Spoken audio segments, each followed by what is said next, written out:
Assalamualaikum warahmatullahi wabarakatuh.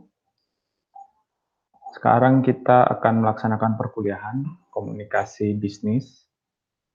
Tema pada hari ini kita akan berbicara mengenai laporan bisnis. Tentu saja sebuah usaha atau bisnis perlu membuat laporan usahanya. Untuk apa kita membuat laporan?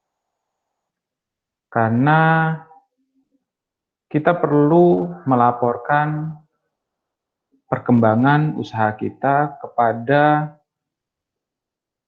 stakeholder yang mempunyai kepentingan terhadap usaha kita.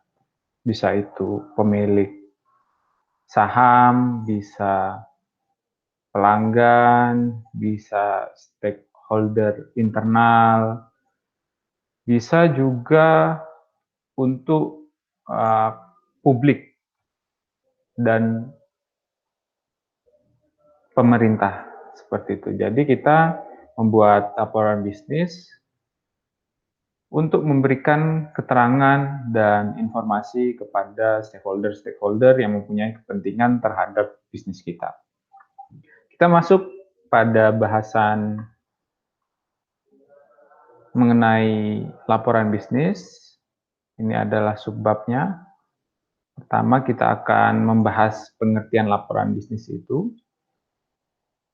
Pengertian dari laporan bisnis yaitu suatu pesan yang objektif, tersusun, teratur, yang digunakan untuk menyampaikan informasi dari suatu institusi atau lembaga atau organisasi, tentu saja dalam hal ini bisnis, usaha bisnis, ke lembaga yang lain untuk membantu pengambilan keputusan atau pemecahan masalah. Itu pengertian dari Hume Street dan Betty dalam Purwanto. Namun pada kenyataannya sekarang ini laporan bisnis tidak hanya dari lembaga ke lembaga, tapi ke seluruh stakeholder yang membutuhkan atau yang memiliki kepentingan terhadap unit bisnis kita. Nah, kegunaan dari laporan bisnis tentu saja yang pertama adalah memonitor. Artinya kita perlu melihat perkembangan usaha kita, orang lain juga yang memiliki kepentingan terhadap usaha kita perlu melihat perkembangan usaha kita. Ketika mereka mendapatkan informasi tentang perkembangan usaha, mereka bisa mengendalikan atau siapa saja yang memiliki kepentingan bisa memberikan pengarahan terkait dengan bagaimana mengendalikan bisnis yang sedang dikerjakan, seperti itu. Kemudian ketika seseorang mendapatkan laporan bisnis, orang tersebut dapat mengimplementasikan kebijakan dan prosedur. Tentu saja di bagian manajemen bisa mengimplementasi kebijakan dan prosedur untuk misalnya menanggapi dari perkembangan bisnis. Mereka mengimplementasi kebijakan dan prosedur untuk membantu berkembangnya usaha yang mereka jalankan. Kemudian yang ketiga adalah memenuhi persyaratan hukum dan peraturan. Nah, ini biasanya laporan bisnis untuk memenuhi persyaratan hukum dan peraturan biasanya untuk pengajuan kredit di bank, kemudian laporan keuangan ketika kita masuk di pasar saham, di bursa efek. Ketika kita mau masuk ke bursa efek, kita harus memiliki laporan dan terus melaporkan keuangan dari perusahaan kita. Kemudian adalah dokumentasi prestasi kerja. Nah, pada bagian-bagian atau divisi-divisi di sebuah perusahaan, ada bagian-bagian yang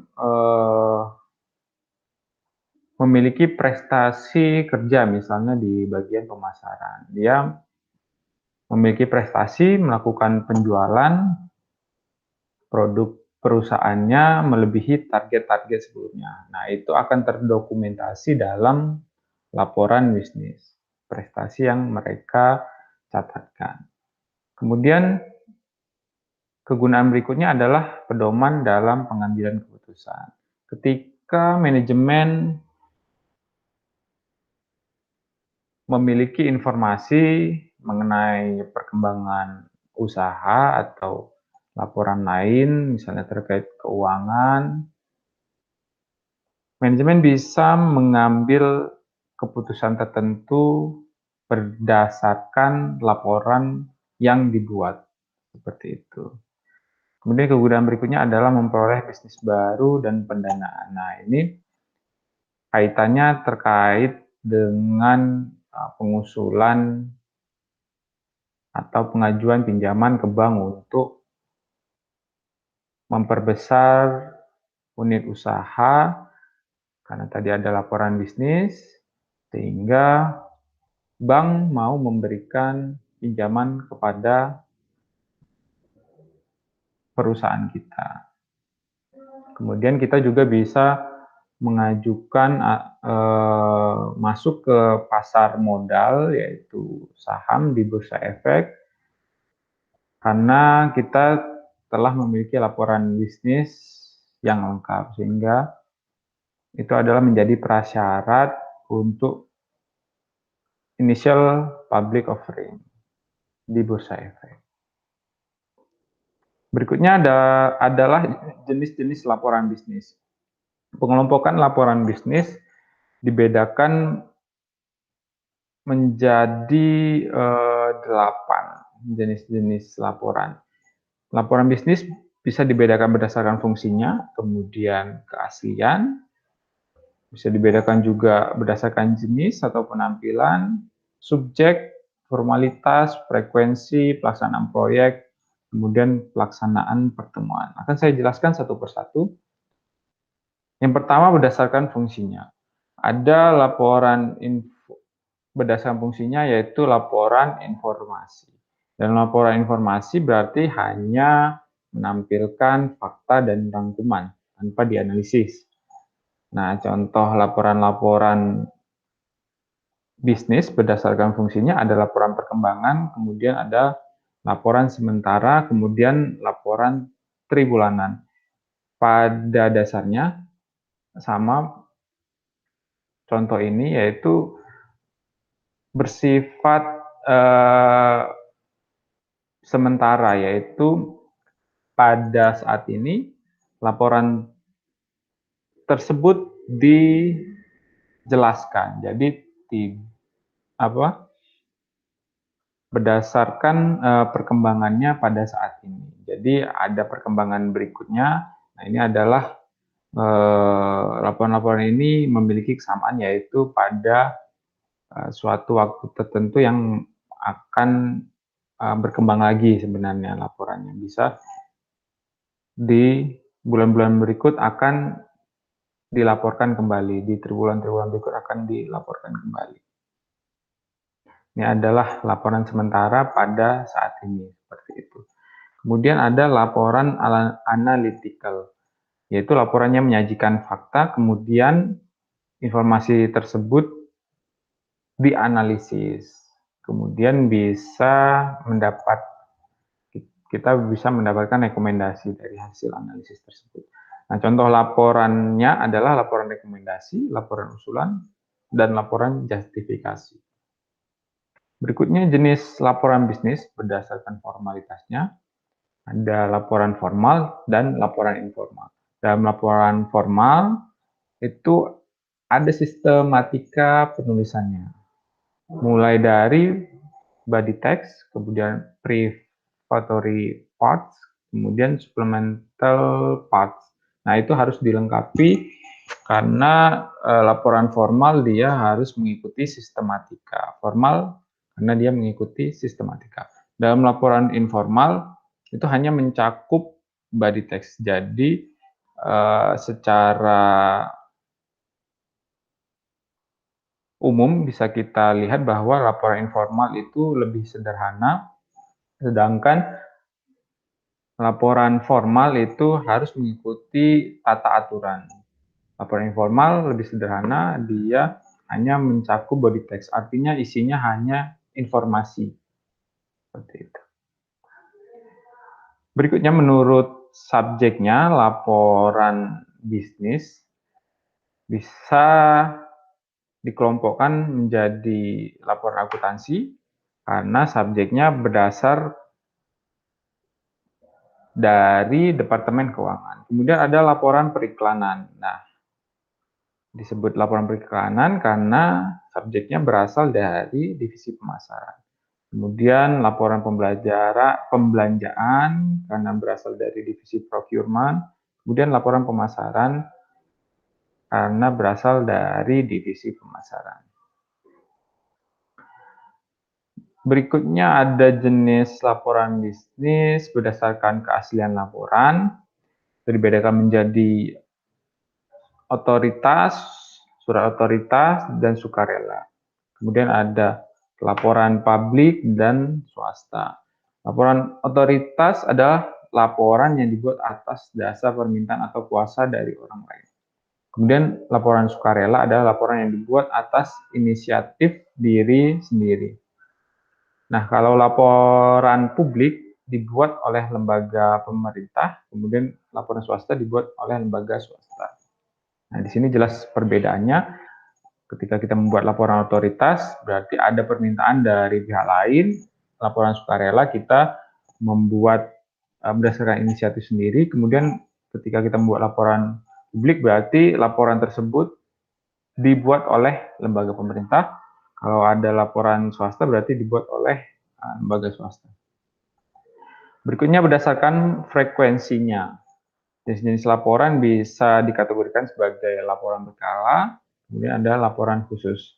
Nah, laporan berkala ini dikeluarkan mengikuti aturan waktu, misalnya harian, mingguan, bulanan.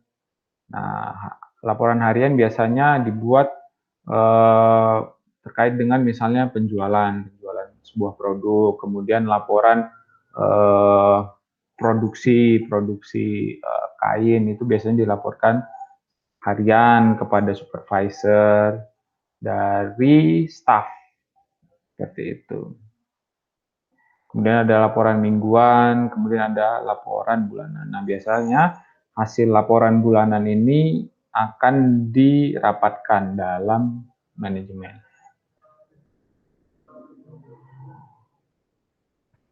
Kenapa harus dirapatkan dalam manajemen laporan bulanan ini? Karena ini akan menjadi acuan manajemen untuk membuat strategi di bulan berikutnya. Bagaimana cara meningkatkan misalnya penjualan, bagaimana misalnya meningkatkan produksi barang atau jasa.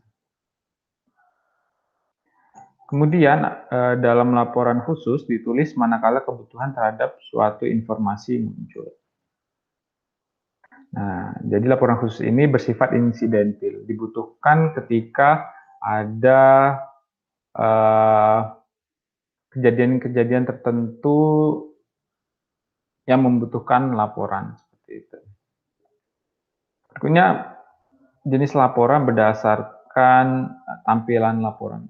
Pertama, laporan memorandum, yaitu laporan yang menggunakan format memo.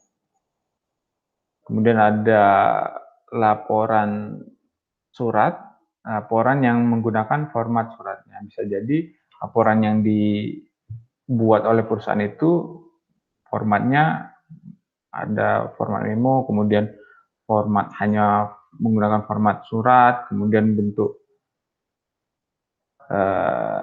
tercetak seperti itu, kemudian ada yang formatnya format formal, artinya lebih panjang seperti itu.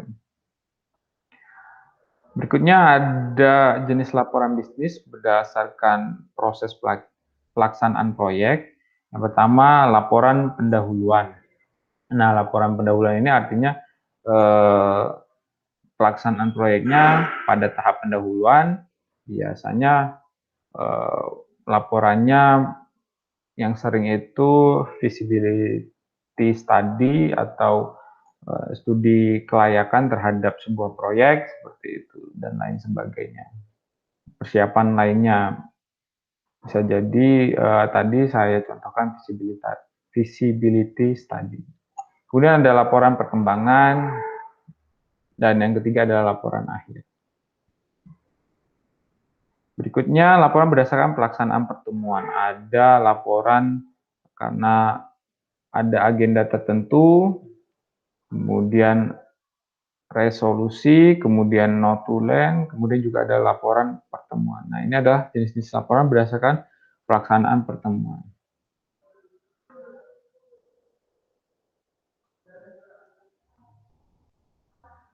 Apa sih syarat membuat laporan yang baik? Dalam membuat laporan yang baik, kita harus memberikan informasi yang akurat. Nah, informasi tersebut berdasarkan data-data lapangan yang memang terjadi, bukan karangan, bukan berdasarkan hasil opini dari masyarakat, dari ahli, walaupun disampaikan oleh ahli, seorang ahli, itu bukan merupakan fakta atau data yang kita butuhkan. Kita harus menampilkan informasi yang akurat berdasarkan hal-hal yang memang terjadi. Kemudian dalam laporan yang baik harus mengisyaratkan adanya pertimbangan yang baik. Bagaimana misalnya sebuah penjualan meningkat,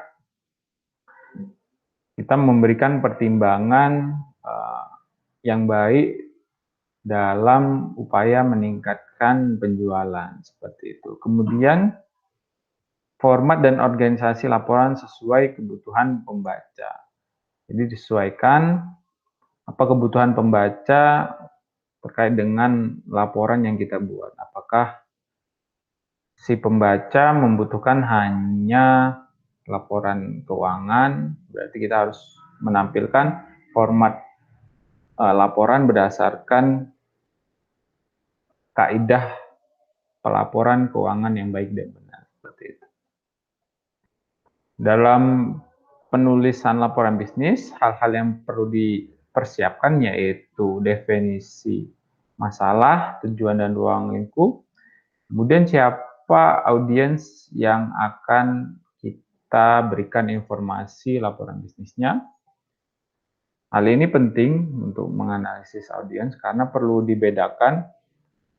Ada audiens yang perlu diberikan laporan lengkap, ada audiens yang perlu diberikan laporan berdasarkan kebutuhannya saja. Kemudian kita tentukan ide atau gagasan. Dalam laporan pemasaran misalnya, ide yang kita munculkan adalah nanti bagaimana kita menampilkan peningkatan atau penurunan dari tingkat penjualan yang kita lakukan misalnya seperti itu.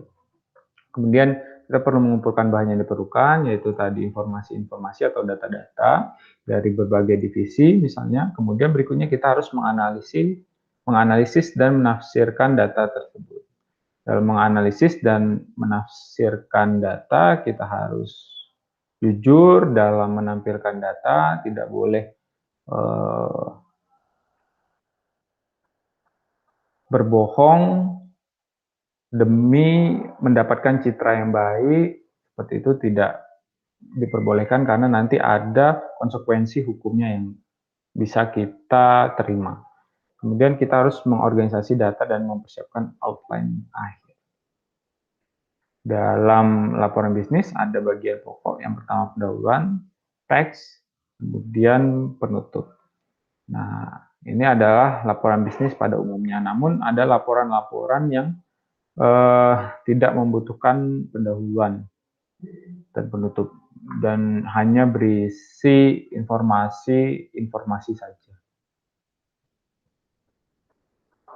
Nah, ini adalah pengorganisasian tubuh laporan bisnis, cara menyusun tubuhnya, bisa pendekatan dari umum ke khusus atau khusus ke umum, Kemudian cara menyusun teks laporan bisnis, ada membuat topik, menyusun urutan suatu peristiwa, mendeskripsikan lokasi, menjelaskan suatu proses, menyusun urutan tingkat kepentingan, menyusun urutan tingkat familiaritas, menyusun sumber-sumber yang digunakan, pemecahan masalah.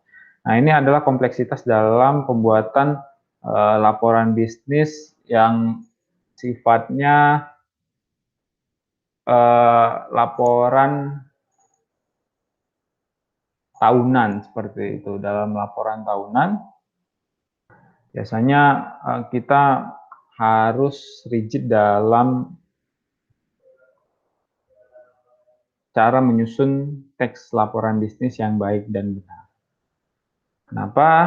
Karena agar mempermudah pembaca membaca laporan bisnis. Tentu laporan bisnis yang harian kita tidak perlu serigid dalam menyusun teks laporannya, cara menyusunnya tidak perlu serigid ini. Kemudian ada metode outline-nya bagaimana.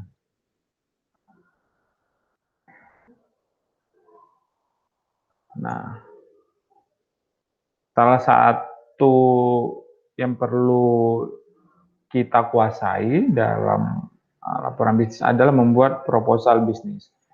Proposal bisnis adalah tulisan yang berisi rencana atau usulan untuk melakukan kegiatan bisnis tertentu. Misalnya bagaimana cara kita mendapatkan produk, memperluas usaha, mendapatkan dana, dan lain sebagainya. Tentu saja ada keuangannya dan produksinya, kemudian pemasarannya bagaimana. Dalam proposal bisnis itu harus mencakup itu. Kemudian jenis proposal bisnis ada solicited proposal dan unsolicited proposal. Dalam solicited proposal, proposal berasal dari pihak luar perusahaan. Jadi ada pihak lain yang mengusulkan proposal bisnis kepada perusahaan kita. Dalam unsolicited proposal, proposal yang diajukan dari pihak luar perusahaan atas adanya pengumuman pemberitahuan dari pihak luar. Berarti ada pihak luar yang memberikan pengumuman.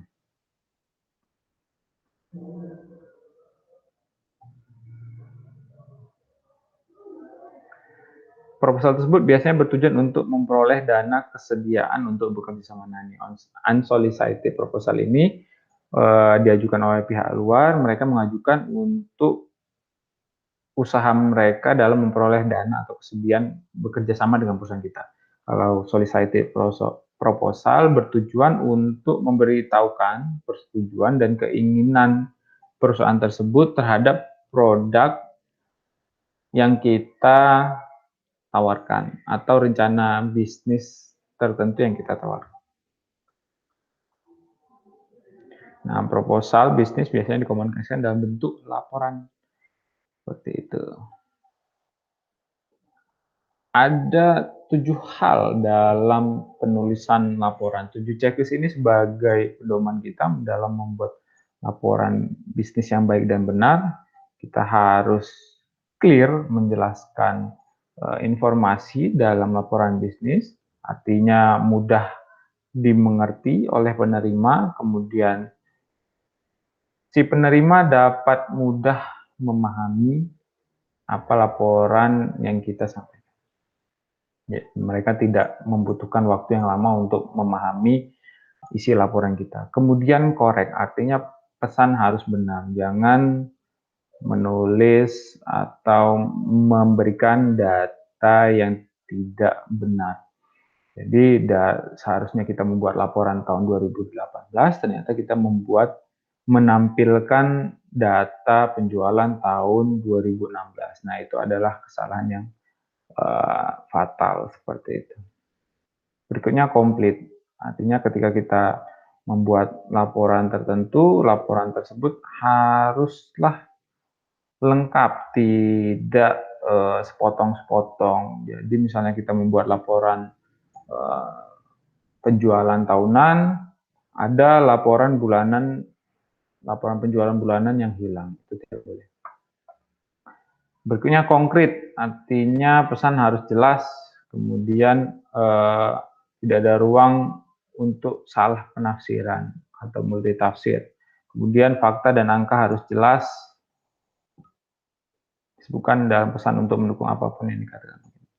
Kemudian harus konsis, artinya pesannya harus tepat dan to the point, tidak perlu bertele-tele. Kita memberikan laporan keuangan, tentu kita menjelaskan hal keuangannya saja, tidak perlu bagaimana respon masyarakat terhadap perusahaan, kemudian bagaimana posisi pemasaran, seperti itu tidak perlu. Kemudian consideration, artinya pengirim harus mempertimbangkan pendapat, pengetahuan, pola pikir, latar belakang penerima agar dapat berkomunikasi secara efektif. Kita mempertimbangkan orang lain, mempertimbangkan si penerima supaya bisa menghasilkan komunikasi yang efektif. Kemudian courteous, artinya menyampaikan bahwa pengirim harus mempertimbangkan perasaan dan sudut pandang penerima sehingga pesannya positif dan terfokus pada audiens. Pesan tidak boleh bias dan harus mencakup ketentuan yang menunjukkan rasa hormat kepada penerima. Ya, itu yang bisa saya sampaikan terkait dengan perkuliahan laporan bisnis hari ini. Kurang lebihnya saya mohon maaf. Wabillahi taufik wal hidayah. Saya cukupkan kuliah hari ini. Assalamualaikum warahmatullahi wabarakatuh.